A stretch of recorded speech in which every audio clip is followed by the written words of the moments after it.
I was raised by non-practicing Christian parents. They identified as Christian, but, we didn't go to church every single week. We didn't really celebrate any of the holidays with any sort of religious perspective put into it. Christmas was just Christmas. But I got majority of my influence of religion in the Catholic school system. So I went to a Catholic school for 13 years. And we heavily focused on, religious practices. We went into all of those holidays with religion. A lot of the times we went to mass regularly and we prayed every day on the intercom. And so at those times of my years, I truly thought, Christianity was what it was. That's what I believed. That's what I had been taught. And that's what I was going to be forever. And, I didn't really question it at all. I didn't think anything of it, so I just went along with it.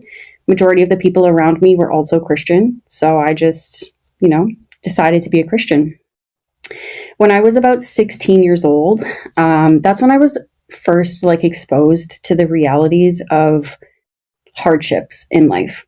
I had a really good friend of mine who was actually unalived by somebody else, and from that moment on, I kind of spiraled. I hadn't lost anybody in my life before. I was very impressionable and young at the time. It was a very traumatic event for me. And I just started associating myself with the wrong people. I, got exposed to a lot of different kinds of trauma and abuse. And I started being not a good person. I went from being somebody in school who was like a straight A student and star athlete to then by the time I came up to graduation, I barely obtained my diploma. I wasn't who I thought I was ever going to be anymore. And at that point, I had pretty much, left religion. I still had this deep spiritual connection to God. But I didn't know what to believe. I didn't have any structure in my life. I didn't have any discipline in my life. I didn't have any sort of instruction on how to live my life. And in my early 20s, I was introduced to a Seventh-day Adventist church.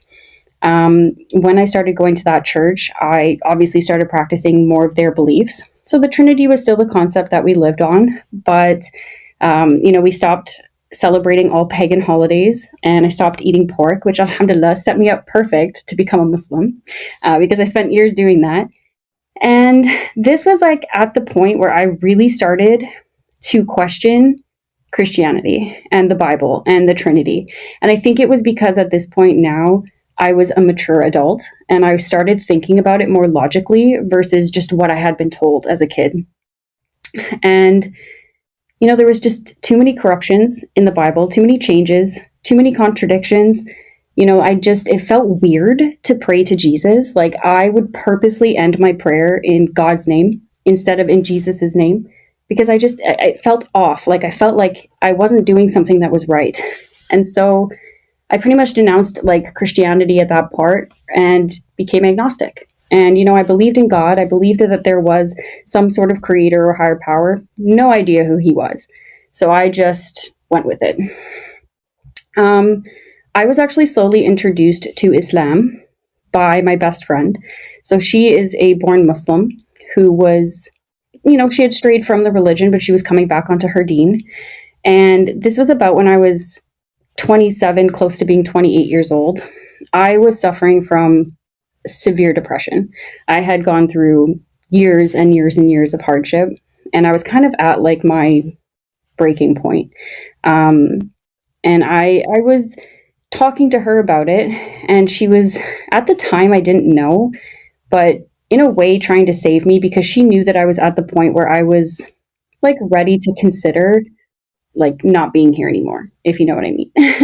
And so she was giving me these little reminders. And at the time I didn't know that they were Islamic reminders because she knew that I wasn't a Muslim and didn't really have any knowledge about Islam, but that's what she knew. So she's telling me to be grateful and to know that these hardships are going to pass and that, ease is going to come and that life is just a test and all these different types of things. Kind of brushed it off because I'm I'm not so into this religious idea anymore because it never helped me in the past. Christianity never saved me from these hardships or made me feel better.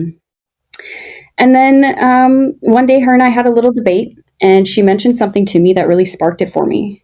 She said Isa alayhi salam is only a prophet And we don't worship humans in Islam. We only pray to one God.